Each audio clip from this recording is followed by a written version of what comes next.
Let's concentrate more, shall we, on the Ryder Cup. Tommy Fleetwood secured the winning point for Team Europe as they overcame a final round charge from the United States to claim a dramatic 16.5 to an 11.5 victory in Rome over the weekend. Luke Donald, the captain, has said he would consider staying on as skipper of Europe for the 2025 Ryder Cup in the States. Donald won the Ryder Cup 4 times as a player, captained the team to glory in Rome on Sunday, leading to chance of 2 more years from the European players. Let's get more on this then from the man who was one of Donald's vice-captain in this year's Ryder Cup. Pleased to say joining us, it's the 2018 Open Championship winner. Good morning, Francesco Molinari. How are you? Morning, everyone. Yeah, feeling good. Slowly recovering from Sunday night. That was the first question. How are you feeling? How's the head? Yeah, not great still. I think I need another couple of days, but it was obviously for a good reason. So it was a great party. Oh, I can well imagine. Were you one of the ones that stayed up late? Who was one of the worst for celebrating in terms of the lateness and drinking? No, I can't quite keep up with guys like Shane, Larry, and Tyrrell Hatton. I think they were the last 2 men standing. Yeah. Oh, brilliant. Obviously, Francesco, all the talk already is about whether or not Luke Donald is gonna stay on for in 2 years' time. Has there been any discussions in that, or have you just been too busy enjoying the moment? No, yeah, I think it was too early, to talk about that. Definitely, I think we, all the vice captains and the players feel the same. Luke has been amazing, and we would love for him to lead us or lead the team again in New York in 2 years. But yeah, it's up to him. Obviously, it's a draining job, and we'll see what he decides to do.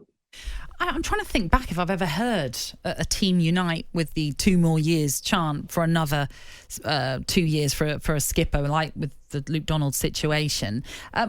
What's been so special about his captaincy this time round? He's just been amazing in everything he's done. I think the preparation has been meticulous the last year and a half.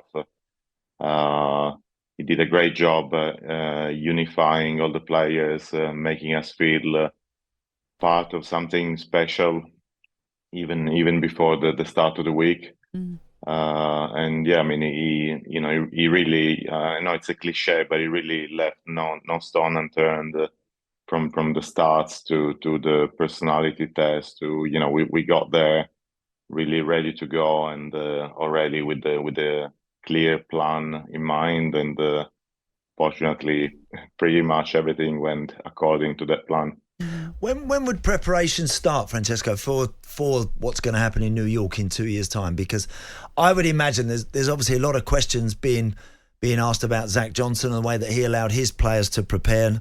I would have thought the Americans are going to be right on it. They're going to be starting almost today, if not tomorrow, with trying to starting to get their preparations in place and in order. So from a European perspective, first and foremost, they've got to have a captain. You've got to have a captain. But when does all of the preparation really start? Yeah, I think, like I was saying, about a year and a half in advance. Obviously, the first step, like you said, is to name the captain. Hopefully, Mr. Donald again. But yeah, like Rory said in the press conference, winning an away Ryder Cup at the moment in golf seems probably the hardest achievement of all. So we need to get started pretty soon, and it will take an incredible job, an incredible effort to win over there. We're all well aware of the home turf advantage, so we'll see. I mean, like I said, I think Luke didn't set a foot wrong in his 2 years getting ready for Rome, and I think also he would have the advantage obviously of having done it once, and it would I think it would help us a lot getting ready for what's going to be a really tough away Ryder Cup in New York. We know how the fans are in New York, so we already all know what to expect in 2 years' time, and it would be an amazing thing to win it over there. And I really think this group of players have a chance to do something that hasn't been done for a while now. Yeah, I mean, it's a young squad. It is. Isn't it? So that's what's exciting about the future of this potential European team.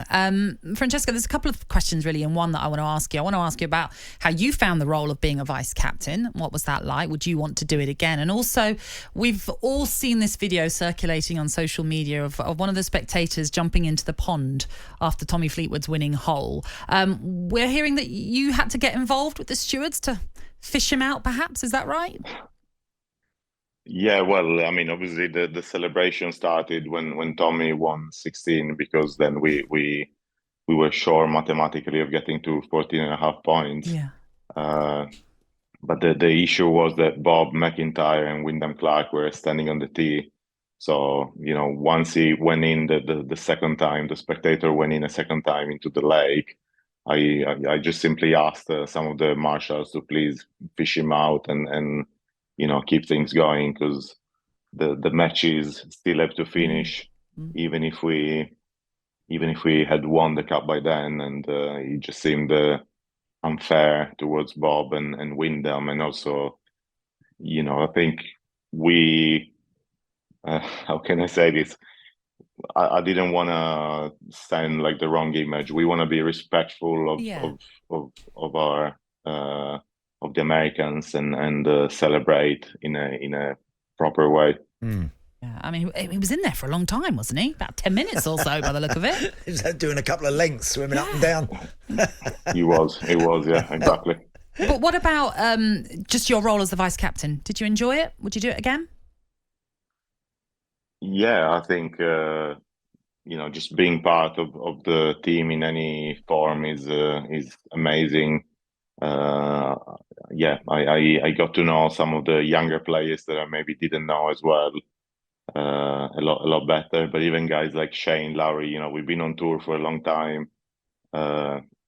Before this week, we never really coincided on the same Ryder Cup team.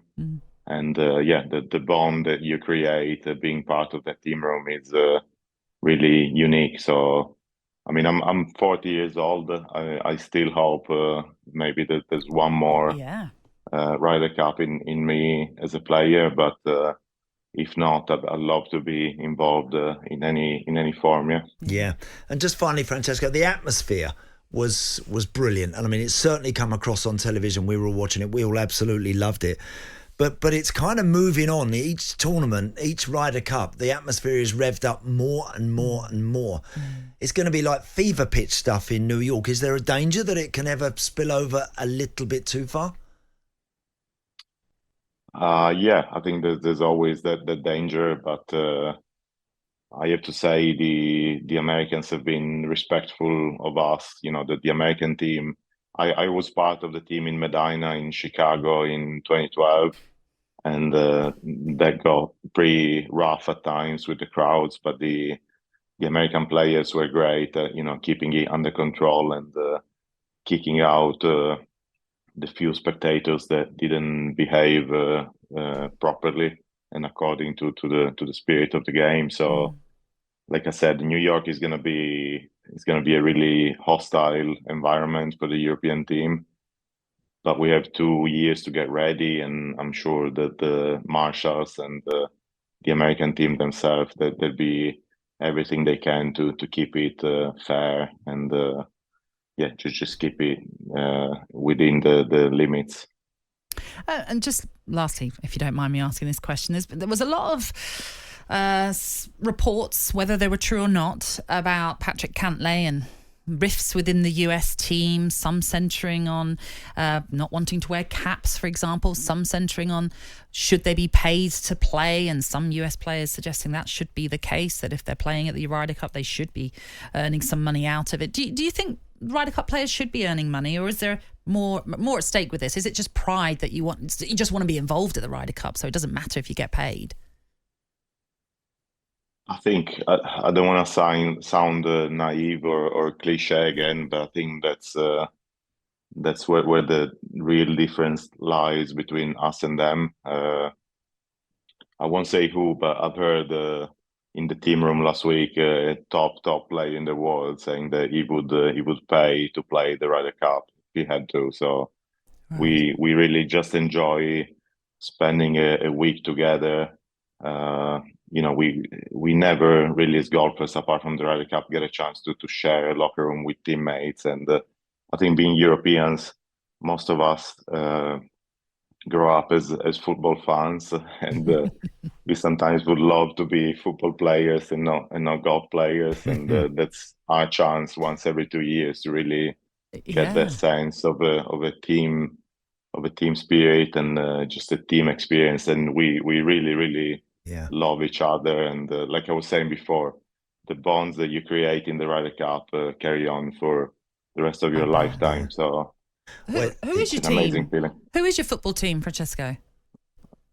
So I grew up as an Inter Milan supporter in Italy, and then I lived 12 years in London, and I became a West Ham supporter. Oh, fabulous! Okay. Great. Well, they're doing quite well. Yeah, they're doing okay. They're doing very well. Yeah, great start to the season. So yeah, I'm not friends, but I've met Mark Noble a few times, and I know he's now involved with the club again. So happy for him and everyone else. Yeah, I bet you and Billy Horschel must love talking about West Ham when you're out on the course sometimes as well.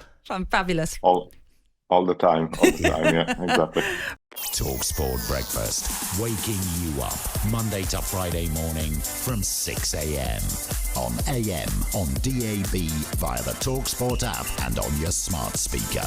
talkSPORT.